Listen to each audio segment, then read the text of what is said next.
Mas hoje, eu queria pensar com vocês, já que a gente está em julho começando a refletir sobre adoração, no texto de Gênesis capítulo 35. E a gente vai pensar um pouquinho sobre a experiência da adoração. Gênesis 35 diz o seguinte: Deus disse a Jacó: suba a Betel e estabeleça-se lá e faça um altar ao Deus que lhe apareceu quando você fugia do seu irmão Esaú. Disse, pois, Jacó aos de sua casa e a todos que estavam com ele: livrem-se dos deuses estrangeiros que estão entre vocês, purifiquem-se e troquem de roupa. Venham, vamos subir a Betel, onde farei um altar ao Deus que me ouviu no dia da minha angústia e que tem estado comigo por onde tenho andado. Então entregaram a Jacó todos os deuses estrangeiros que possuíam e os brincos que usavam nas orelhas, e Jacó os enterrou ao pé da grande árvore, próximo a Siquém. Quando eles partiram, o terror de Deus caiu de tal maneira sobre as cidades ao redor que ninguém ousou perseguir os filhos de Jacó. Jacó e todos que com ele estavam chegaram a Luz, que é Betel, na terra de Canaã. Nesse lugar construiu um altar e lhe deu o nome de El-Betel, porque ali Deus havia se revelado a ele quando fugia do seu irmão.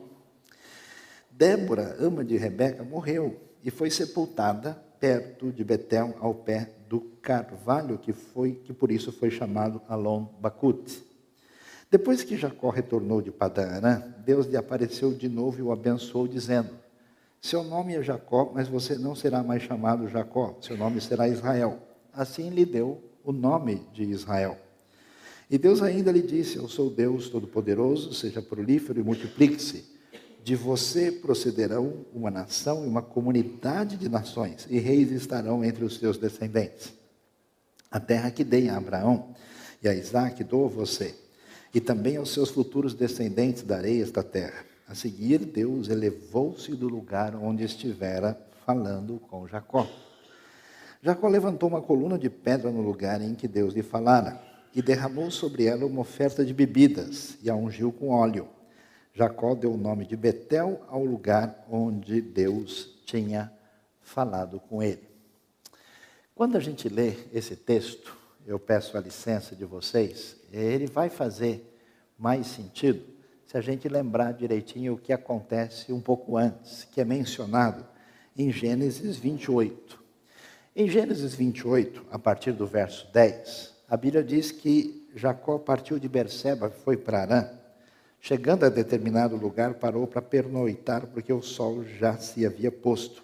Tomando uma das pedras dali, usou-a como travesseiro e deitou-se. E teve um sonho no qual viu uma escada apoiada na terra, e o seu topo alcançava os céus, e os anjos de Deus subiam e desciam por ela.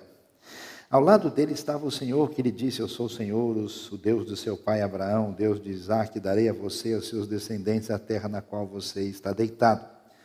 Seus descendentes serão como o pó da terra, se espalharão para o oeste, para o leste, para o norte, para o sul. Todos os povos da terra serão abençoados por meio de você e da sua descendência. Estou com você e cuidarei de você onde quer que vá, eu trarei de volta esta terra, não o deixarei enquanto não fizer o que lhe prometi. Quando Jacó acordou do sono, disse: sem dúvida o Senhor está neste lugar, mas eu não sabia. Teve medo e disse: temível é este lugar, não é outro senão a casa de Deus, esta é a porta dos céus. Na manhã seguinte, Jacó pegou a pedra que tinha usado como travesseiro, colocou-a em pé como coluna e derramou óleo sobre o seu topo e deu o nome de Betel àquele lugar, embora a cidade anteriormente chamava-se Luz. Jacó então fez um voto dizendo: se Deus estiver comigo, cuidar de mim nesta viagem que estou fazendo, prover-me de comida e roupa e levar-me de volta em segurança à casa de meu pai, então o Senhor será o meu Deus, e esta pedra que hoje coloco como coluna servirá de santuário de Deus. E de tudo que me deres, certamente te darei o dízimo. Quando a gente pensa em adoração, a palavra adoração na Bíblia evoca a ideia do reconhecimento de Deus como Ele é. significa a resposta do ser humano, da criatura, da pessoa atingida pela aliança de Deus, que entende e recebe algum tipo de ação de Deus que o faz abrir os olhos numa dimensão maior e enxergar a realidade de Deus em todos os aspectos possíveis, que envolve o seu entendimento, que envolve a sua interioridade, que envolve a relação da sua experiência profunda. E assim, nesse reconhecimento, nessa recepção dessa realidade de Deus, existe um desdobramento que é uma reação a Deus e aquilo que Deus revela de si mesmo e que, portanto, vem a ser essa adoração. Quando a gente ouve adoração, a gente geralmente pensa em reunião religiosa específica. Então hoje eu estou indo para o culto, que é um momento de adoração. Ou talvez a gente pense de maneira circunscrita a um lugar específico, que é um lugar dedicado à adoração.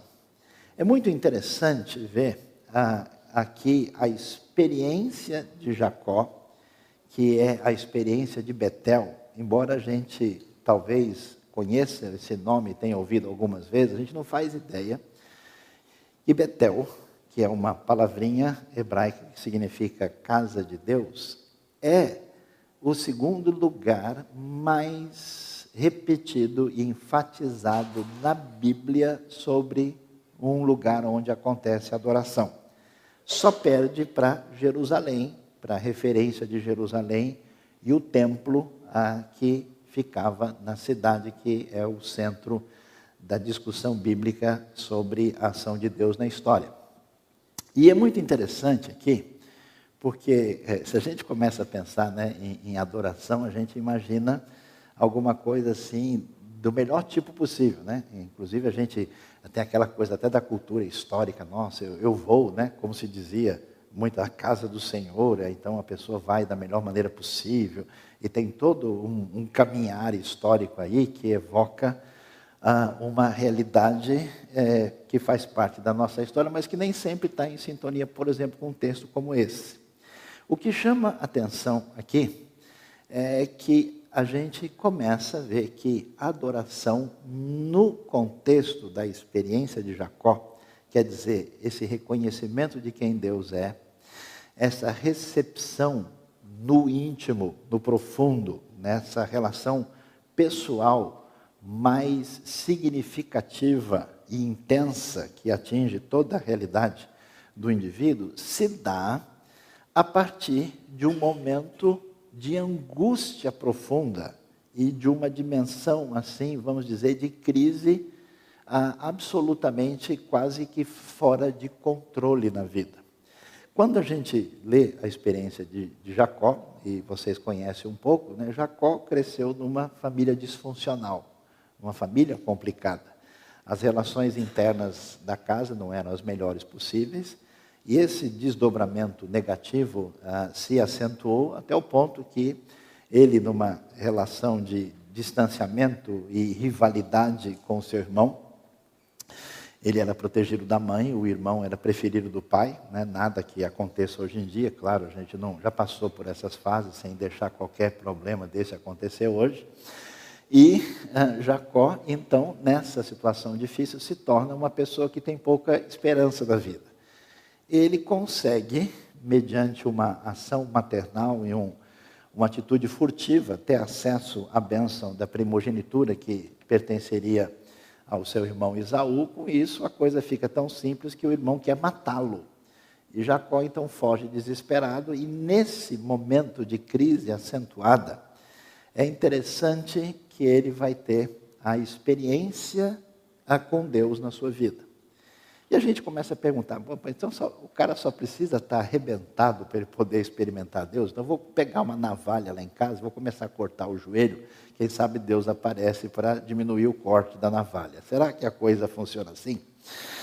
A ideia não é essa. A questão é que parece que a nossa vida, muitas vezes, se dá num contexto tão nublado, e hoje é um dia perfeito para falar sobre isso, né? Tão fechado, cheio de nuvens e cinzento, que a gente não consegue enxergar a luz do sol.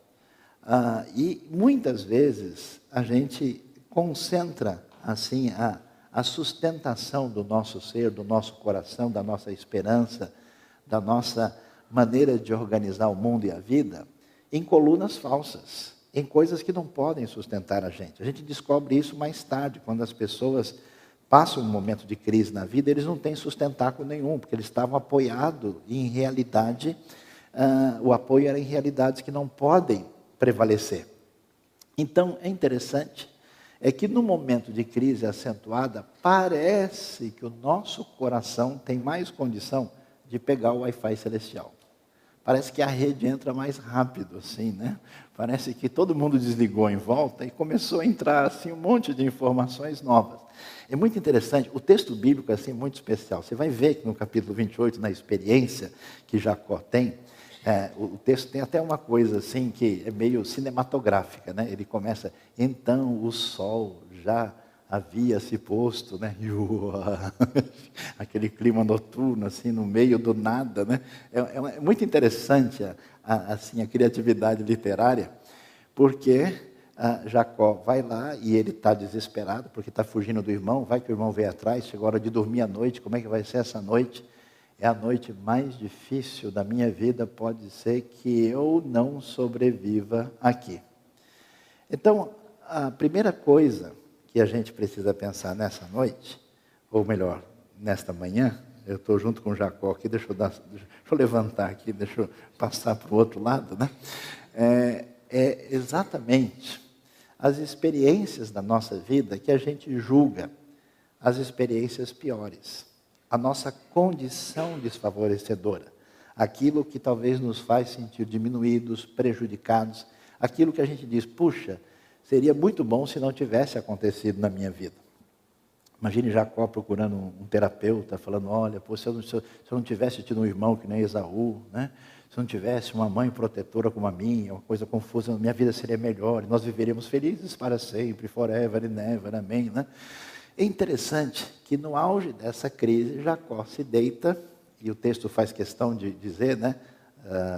É muito comum no mundo antigo esse negócio de falar, de apoiar a cabeça. No Egito, falava, por exemplo, de apoios que eram feitos de metal. A coisa aparece aqui numa descrição detalhada, ele pega uma pedra, talvez essa pedra tenha uma função já no texto de mostrar a indicação daquilo que vai ser qualificado depois como santuário. E ele deita lá, e é muito interessante. Aí que é um negócio especial, preste atenção. Religiosidade é criação nossa. A gente inventa. A gente está precisando de alguma coisa, vamos ver como é que a gente consegue fazer um negócio com Deus. Vamos dar um chapéu no Senhor. Vamos ver como é que a gente coloca Ele nos nossos planos, para a gente fazer a nossa santa manipulação, para que tudo aconteça conforme o nosso planejamento e agenda. A coisa interessante é que Deus gosta de surpreender a gente. Então preste atenção que Deus está atrás de você, qualquer hora Ele te pega na esquina sem que você menos espere. E Deus aparece na hora menos religiosa possível. Eu ainda era jovem, nos tempos de outrora, não vamos falar sobre isso, né? E eu ficava surpreso às vezes, porque às vezes eu ia num culto normal, numa igreja, e eu passava ali, vamos assim dizer, em branco. E de repente, às vezes eu estava num ônibus lotado, ou num momento nada a ver, e Deus me abençoava, me fazia orar e ter uma profunda reflexão e um sentimento voltado. Eu falei, puxa, mas aqui não é um lugar, né? Como assim eu vou adorar Deus no banheiro? O banheiro não é um lugar sagrado, é o menos sagrado da casa, inclusive. Amém, irmãos? Quem foi abençoado aí, né? E aí, é interessante que a hora menos esperada, que Jacó vai dormir com medo, no meio da noite, em que ele está não pensando em absolutamente nada, é o momento que Deus escolhe para visitar a sua vida. E ele tem um sonho, uma visão muito interessante. Ele sonha com uma escada que anjos sobem e descem do céu. Essa imagem é tão forte que ela vai ser até retomada lá no Evangelho, quando Jesus fala dos anjos subindo e descendo, né? E como ele está nesse ambiente semita ocidental do mundo da Mesopotâmia, não sei se você lembra, a antiga pirâmide mesopotâmica chamada de zigurate. Um zigurate famoso na Babilônia de 2100 a.C., que é uma pirâmide toda escalonada com escadas que subiam até a parte mais elevada, porque os antigos acadianos, babilônicos mais antigos, o pessoal semita, eles achavam o seguinte, que os deuses moravam mais ou menos perto da terra. Moravam lá no segundo andar, no andar de cima. Então eles subiam para tentar chegar perto da divindade. Tinha até um quarto especial, que era o refeitório dos deuses. Eles deixavam a comida lá, porque de repente a divindade resolve fazer um lanchinho, desce lá e a coisa está mais ou menos já alinhada, né? Coffee break dos céus, o pessoal desce, né? E eles acreditavam nisso. E é interessante que nesse ambiente aparece essa visão, onde tem uma escada que evoca isso nessa realidade, mas mostrando uma coisa interessante, que não existe aí um templo sagrado, não existe uma cerimônia específica, existe uma pessoa deitada na pedra, com a vida enrolada, complicada e difícil, fugindo de casa para não morrer, porque o seu irmão quer matá-lo. E então, nesse momento, o texto ele é muito bonito, muito especial, porque esse sonho mostra os anjos de Deus subiam e descendo, e aí aparece o Senhor. E aí a gente vai ver que a adoração surge muitas vezes de verdade quando a situação de angústia e crise permite que a gente abra na nossa vida um espaço para a manifestação surpreendente da graça de Deus. Quando a gente deita e dorme.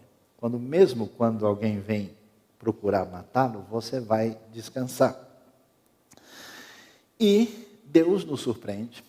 Falta, talvez, às vezes, a gente abrir o coração, tirar esse foco tão autocentrado que não nos permite sintonizar com o canal da graça de Deus. E essa manifestação de Deus aparece aqui e Deus revela-se a si mesmo. A gente não sabe disso. A gente é igual criança mimada que quer, né, o amendoim doce na mão do papai. A gente gostaria de usufruir das bênçãos de Deus. E Deus diz, olha, a bênção maior da sua vida é a sua relação de comunhão pessoal e profunda com esse Deus de amor.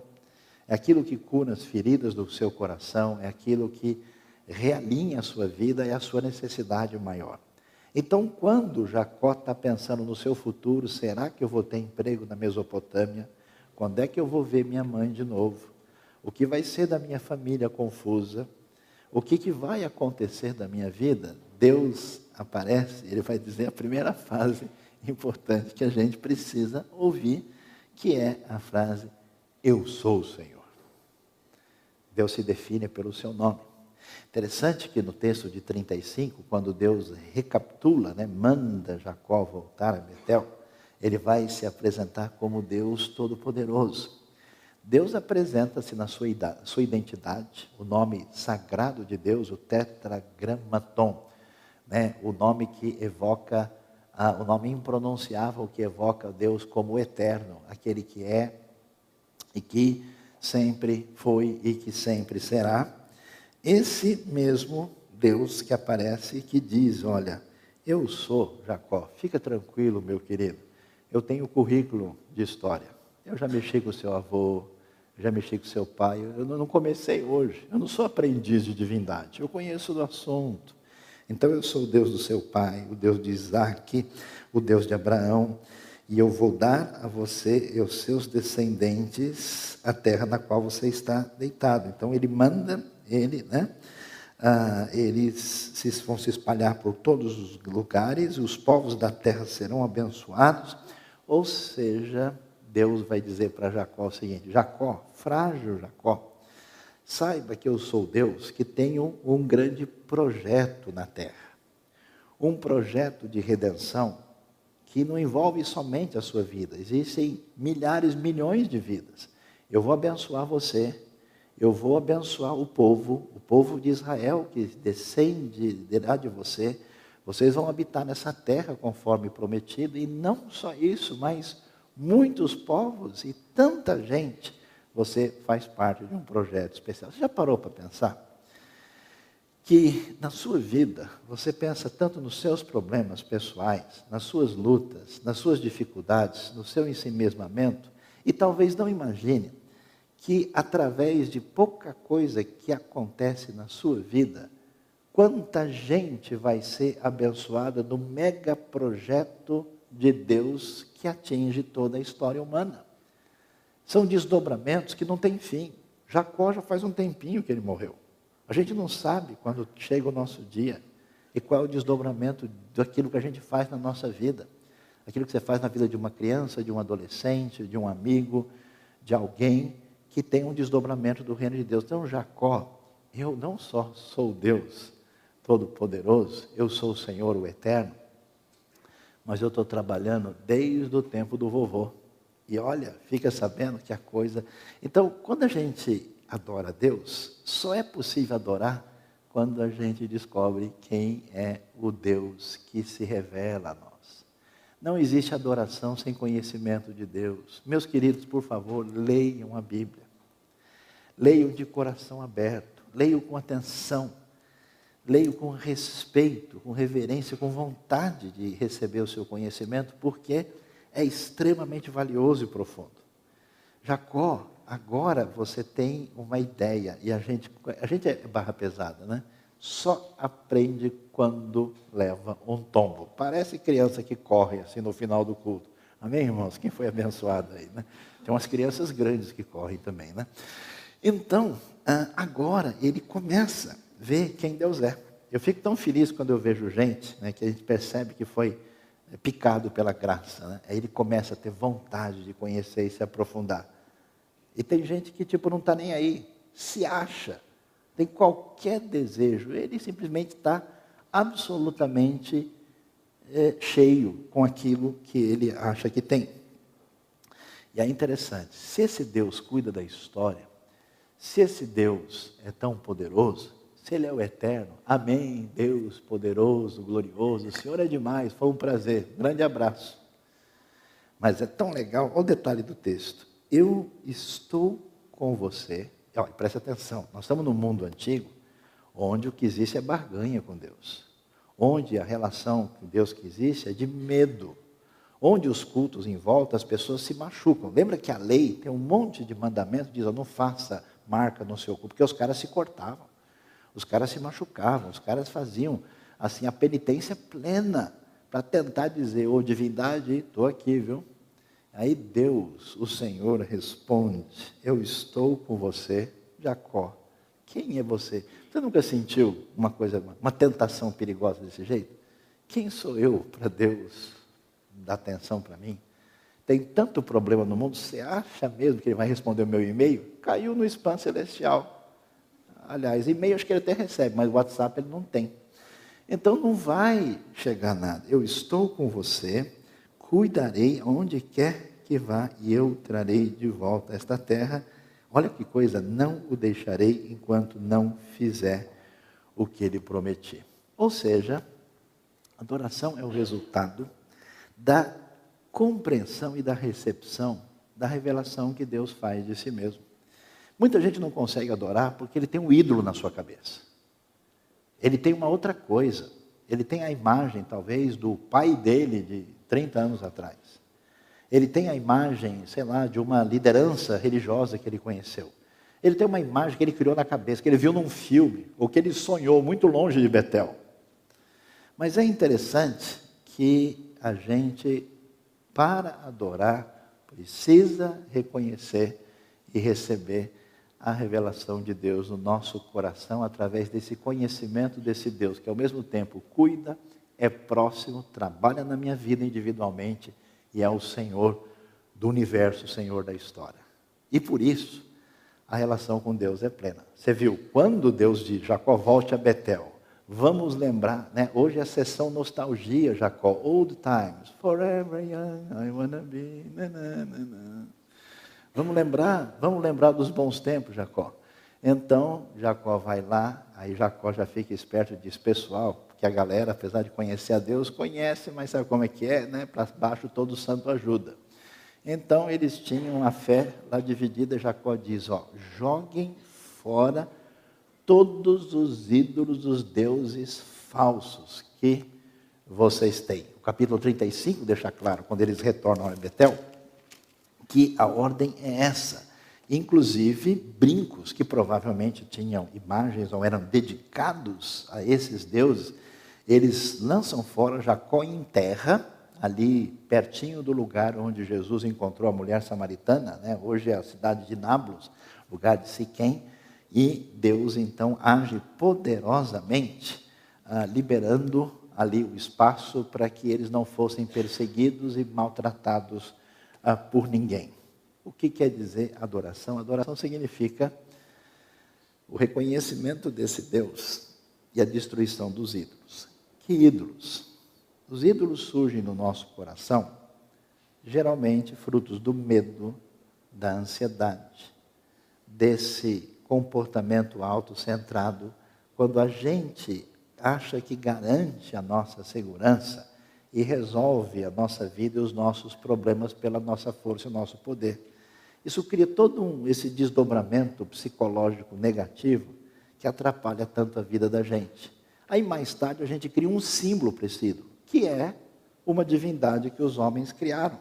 O ídolo é a falta do reconhecimento de que Deus cuida da gente, de que Ele é o Todo-Poderoso. Então a gente precisa ajudá-lo de alguma maneira. Eu acho tão interessante que muita gente na vida perde o fascínio por Deus, pela sua graça e pela bendita pessoa de Jesus, e começa a ficar fascinado com outras coisas, como se aquilo de fato pudesse preencher o que está faltando na vida da gente.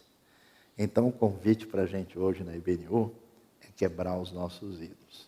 Qual é a coisa no seu coração que preenche de tal forma que você sonha e fala, puxa, quando eu tiver isso, minha vida vai ser completa. Quando eu terminar esse ponto, onde é que o seu coração descolou da sua relação com Deus como prioridade e você levantou uma outra coisa que tem de fato marcado a prioridade última escondida dentro de você? É interessante, eles colocam tudo para fora e lançam fora tudo isso, e Jacó vai, na sua continuação, partir para o momento de adoração desse Deus. E é interessante, quando ele acorda, ele fica perdido, né? Deus sempre deixa a gente perdido. Quando Deus visita a gente não sabe muito bem para onde vai. É muito legal esse negócio, né? O Ministério da Saúde Espiritual adverte, pode fazer bem a sua vida. E ele então chega, e o texto bíblico provoca, porque ele vai dizer o seguinte, que Jacó chega, olha só a ironia da Bíblia no verso 11 do capítulo 28, chegou a um determinado lugar, nem dá nome ao lugar, tipo para mostrar a situação de indefinição e de ponto de interrogação. Aí, no lugar, quando ele tem a experiência com Deus, ele diz, sem dúvida, o Senhor está nesse lugar, puxa, eu nem sabia. Você já imaginou isso? Deus está na sua experiência mais difícil, você nunca imaginou isso? E, como acontece com a gente, o que é bom para a nossa vida, teve medo. Por quê? Por que o medo faz bem à saúde? Esse tipo de medo. Porque aquilo em que a gente confiava não pode mais responder. O seu ponto de apoio falso foi embora. A pessoa acredita e deposita a esperança, a confiança em algo, quando aquilo desaparece, de fato ele fica perdido. Teve medo e disse, temível este lugar não é outro, senão a casa de Deus, essa é a porta dos céus. E aí Jacó, mediante isso, ele começa a pensar em cultuar. E como é que a gente faz um culto, a gente não sabe. Eu acho tão legal. Eu tenho visto gente que teve encontro com Deus recente e quer cultuar e não sabe como fazer. Igual eu contei para vocês um dia de um senhor que estava numa reunião que a gente fez e ele foi fazer uma oração e terminou, Deus, obrigado por tudo aí, um beijo no seu coração. E o pessoal falou, eu como pastor perverso, fiquei com vontade de dar risada do cara, né? Olha que absurdo, né? E é muito interessante porque ele não sabe. E como é que a gente faz um culto num lugar desse? É interessante que o lugar que não tem nome é um lugar complicado, porque é um lugar dos antigos cananeus. Tinha nome, chamava Luz. Ele vai aparecer aqui, vai aparecer no capítulo 35 também. E aí, Jacó vai fazer o seguinte. O mundo antigo tinha isso. Eles tinham várias cerimônias, uma delas envolvia levantamento de pedras. Mas é assustador isso, porque essas pedras tinham as funções mais estranhas, inclusive no mundo antigo. Pedras levantadas eram um símbolo de culto de fertilidade. Muitas das pedras antigas e obeliscos representavam a força masculina da fertilidade. E, nesse momento, num ambiente onde isso não tem nada a ver com a realidade, Jacó tem esta pedra ali. Ele levanta essa pedra, ele dedica a Deus, não há nenhuma referência anterior de alguma coisa semelhante a isso, derrama óleo, porque o óleo é o azeite, que é a coisa mais preciosa, a vida consiste em azeite, pão e vinho, conforme o Salmo 104 vai dizer para a gente. Ele derrama azeite, ele consagra isso a Deus, ele vai fazer isso de novo, ou seja, experiência autêntica com Deus produz uma adoração criativa que nos leva à identidade. E muito interessante isso, porque Jacó, na verdade, vai marcar a mudança de nome de um lugar. Esse lugar, primeiro, aparece na história sem nome nenhum.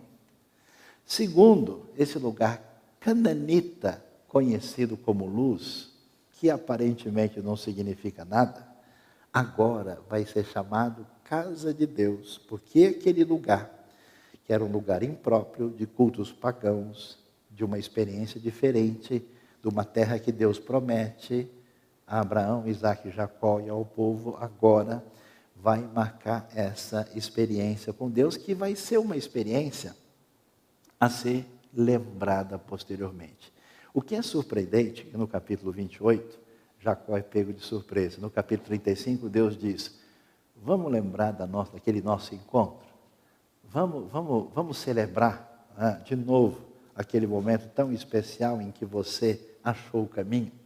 E a Bíblia é muito espetacular, porque a gente lê o texto e vai ver que nesse lugar, diz o 7 do capítulo 35, ele construiu um altar, lhe deu o nome de El Betel, porque Deus havia se revelado ali de novo.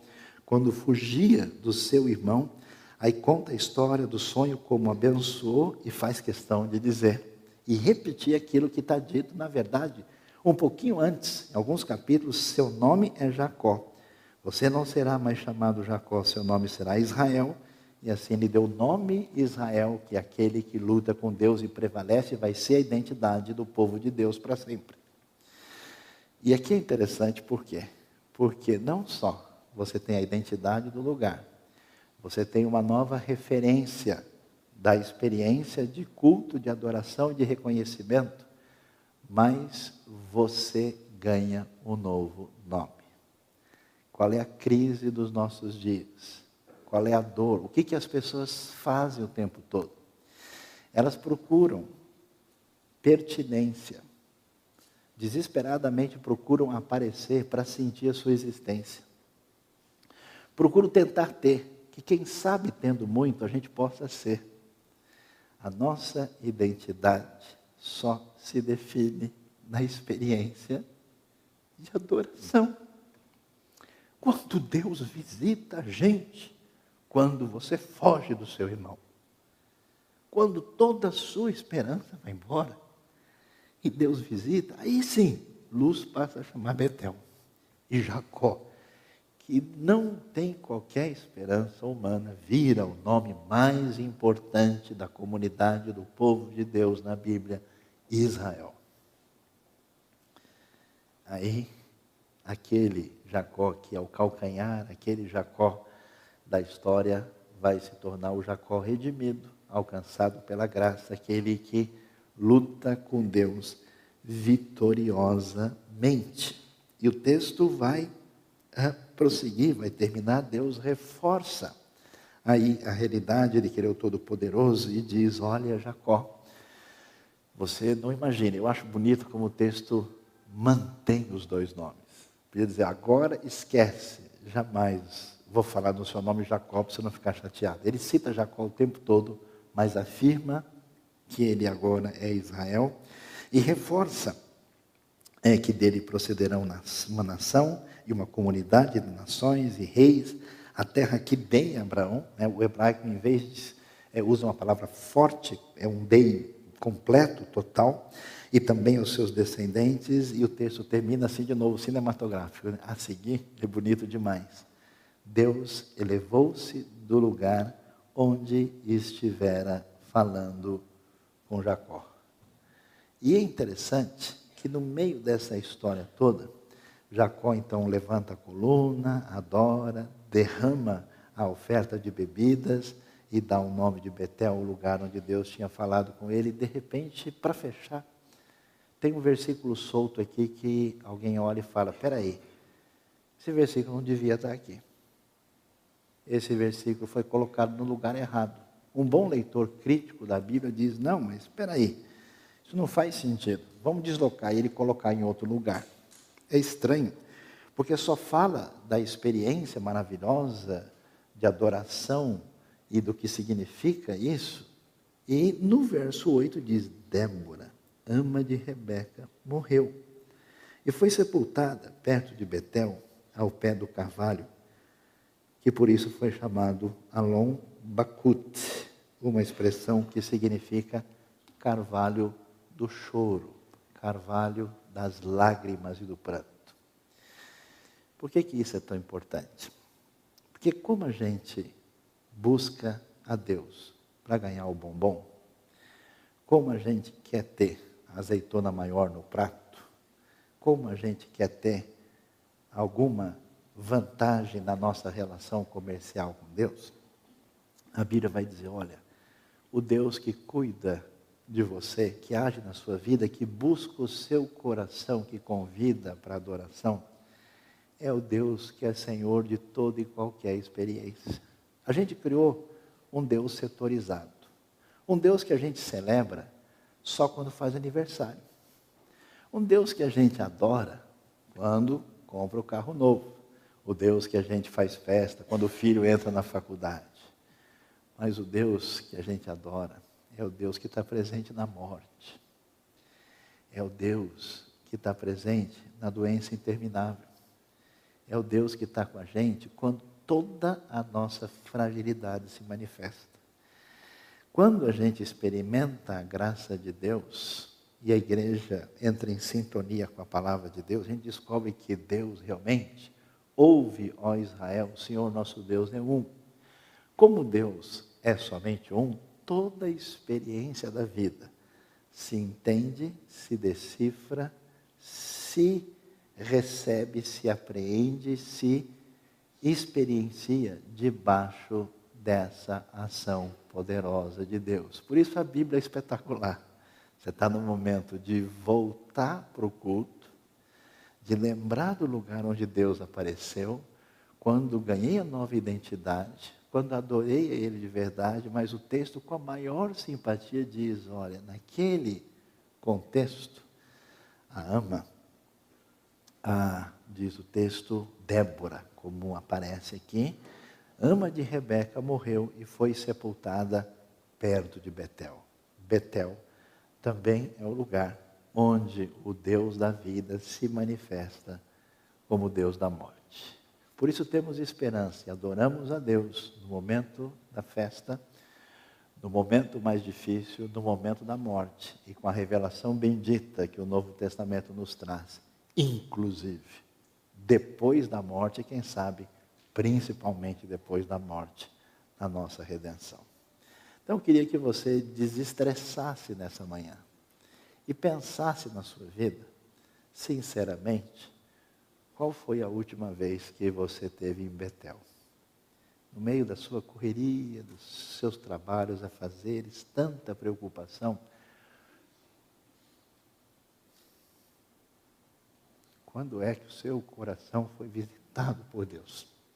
Em que você retorna à adoração, em que você realinha o seu caminho, o seu pensamento, em que você integra a experiência da vida debaixo do Deus que quer que os ídolos sejam quebrados, lançados fora, e que Ele seja o Senhor da nossa vida. Aí sim, é bonito demais. O Jacó, com toda a fraqueza dele, ele vai terminar com uma palavra interessante, que tem muita coisa para a gente ler e dar até um pouco de risada, e uma palavra promissora. Esse Jacó, que não tinha muita esperança, só estava fugindo para não morrer, quando ele descobre essa realidade de adoração, ele diz: Deus, é o seguinte, então eu vou fazer um voto aqui, tá bom? E eu vou fazer o seguinte, e ele vai fazer um negócio muito engraçado, né? Que geralmente a gente espera que Deus faça com a gente. Se o meu povo, que se chama pelo nome, e orar, se o povo se arrepender, Jacó faz isso com Deus. É muito interessante. Se Deus estiver comigo, ele está abençoado, mas não muito, sem exagero. Se Deus quebrar o meu galho, me ajudar, cuidar de mim na viagem que eu estou fazendo, está morrendo de medo, me prover de comida e roupa, amém, irmãos? Quem foi abençoado, levante a mão, né? E levar de volta a segurança à casa do meu pai, então o Senhor será o meu Deus. Deus, ó nós na fita aí. Deus, se o Senhor levantar aí o caminho legal para a gente, podemos fazer uma parceria, hein? Olha que eu estou te fazendo uma proposta maravilhosa. E esta pedra que hoje coloquei como colunas servirá de santuário de Deus. E ele fica tão animado que ele diz: de tudo que me der, certamente darei o dízimo. Até o dízimo ele apresenta. É interessante isso. Por quê? Nosso culto, Deus deseja que a gente faça. E talvez você fale: mas eu não vou me dedicar completamente? Eu não vou me arriscar a me entregar a Deus em plenitude? Porque o que eu tenho a oferecer não é perfeito. Não adianta eu ser falso. Não adianta eu fazer pela metade.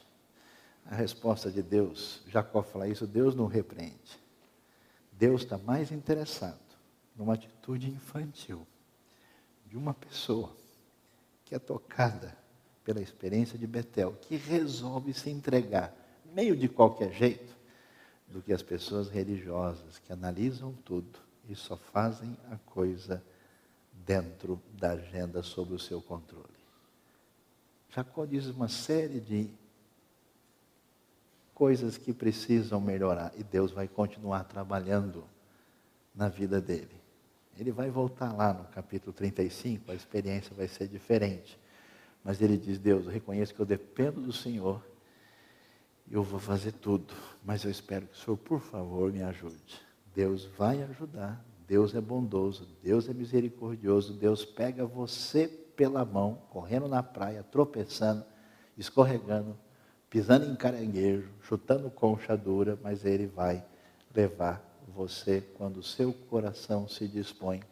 E isso que Ele quer de você no dia de hoje.